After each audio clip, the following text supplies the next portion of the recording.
Bienvenidos al curso de química. Hoy vamos a hablar sobre la estructura atómica. Entonces, vamos a ver un poco de esto. ¿Qué va a pasar con la estructura atómica? Entonces, las partes del átomo, básicamente las podemos clasificar en tres, que va a ser el electrón, el protón y el neutrón. Ahorita vamos a hablar un poco más sobre cada una de estas partes, pero a grandes rasgos, el electrón tiene carga negativa, el protón tiene carga positiva, el neutrón no tiene carga, su carga es neutra.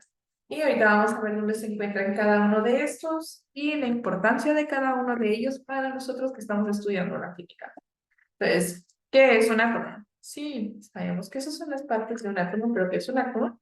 Pues la palabra átomo surge hace 470, 360 años antes de Cristo o antes de nuestra era, con el filósofo Demócrito. Él empieza a pensar en que existen partículas muy pequeñas que no podríamos ver a simple vista y que todas las cosas están compuestas de estas partículas pequeñas que pues, terminan siendo los átomos. Entonces, un átomo es la unidad básica que conforma a un elemento de los que se encuentran en la tabla periódica y que pueden intervenir en una reacción química. Entonces, vamos a hablar sobre la estructura atómica. Entonces, los electrones y los protones van a determinar las propiedades químicas de los elementos, porque se encuentran de manera sólido, líquido, gaseoso en la naturaleza, incluso a veces hasta el nombre y los lugares en donde los podemos encontrar en la tabla periódica. Los neutrones no van a participar en las reacciones químicas en condiciones normales. Una nota muy importante. ¿Sí? Entonces, fuera del átomo vamos a encontrar a los electrones y en el núcleo del átomo, o sea, dentro del átomo, vamos a encontrar a los neutrones y a los protones. Vamos a empezar a hablar de la primera partícula subatómica, que así se les llaman a estas partículas que se encuentran en el átomo, que son los electrones. Entonces, sabemos que los electrones se van a denominar por un símbolo, lo voy a poner aquí en grande, en negativo. Su masa es de 9.10938 por 10 elevado a la 28. Es un número muy pequeño, es mucho más liviano que el protón y por lo tanto pues, se encuentra girando alrededor del átomo. Entonces, cuando los átomos pierden electrones, se convierten en iones, que se llaman cationes. Pierden electrones, se cargan positivamente y se llaman cationes. Por lo contrario, cuando ganan electrones, tienen carga negativa y se denominan aniones. Así que suena un poco confuso porque si están perdiendo electrones, son positivos, se llaman cationes, pero si están ganando los electrones, se vuelven negativos, pues así pasa en este caso. Ahora vamos a hablar del protón. El protón son partículas, como mencionamos, de carga positiva. Generalmente se denomina con una P y una carga positiva arribita. Se encuentran en el núcleo del átomo. Y en diversos experimentos se ha encontrado que tienen la misma cantidad de electrones que de protones. Pero la masa del protón es de 1.67262 por 10 elevado a menos 28. Es mucho más chica que la del hidrógeno, la del electrón. Y es igual a la del átomo del hidrógeno. ¿Ok? Entonces, el número atómico, que se denomina como Z de los elementos de la tabla periódica, es el valor, el número de protones que va a contener dentro del núcleo. Por lo tanto, el valor del número atómico también puede representar la cantidad de electrones presentes en un átomo carga.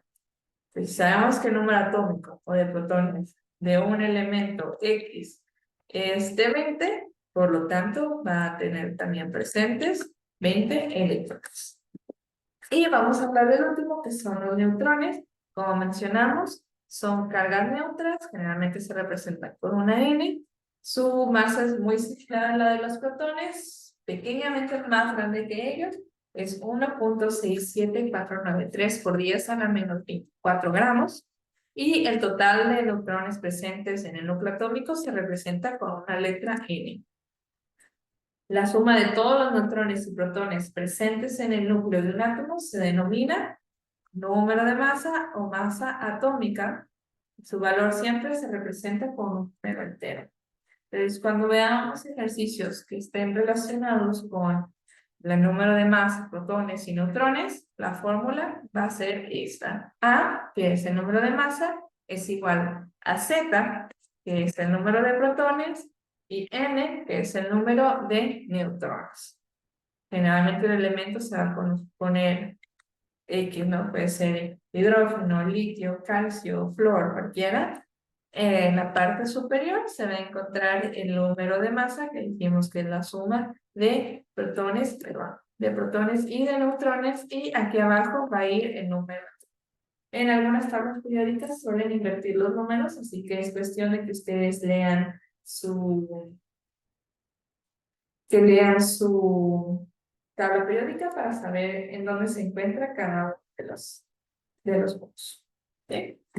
Y por último vamos a hablar de algo que se conoce como isótopos. Estos isótopos existen diferentes elementos que contienen igual número de protones, pero van a diferir en ellos en cuanto al número de neutrones, que se conoce como isótopos. ¿Qué quiere decir esto? Vamos a ver un ejemplo. Nosotros conocemos el hidrógeno perfectamente. El hidrógeno en la tabla periódica tiene un electrón y un protón. Y no tiene ningún neutrón. Tiene algo que se conoce como isótopo, que es el deuterio. El deuterio, si se dan cuenta, sigue teniendo un neutrón, un electrón, pero en el núcleo ya no tiene solo un protón, sino que tiene dos, un protón y un neutrón. Y el tritio, que es otro isótopo, estos dos son derivados también del hidrógeno, al igual. Tienen un electrón en el orbital, pero hay tres partículas dentro. Entonces, como todas tienen Z, que es el número de electrones fuera, va a seguir siendo el mismo elemento, sin embargo, con diferente cantidad de protones y neutrones en el núcleo. Muchas gracias por su atención y nos vemos en el siguiente video.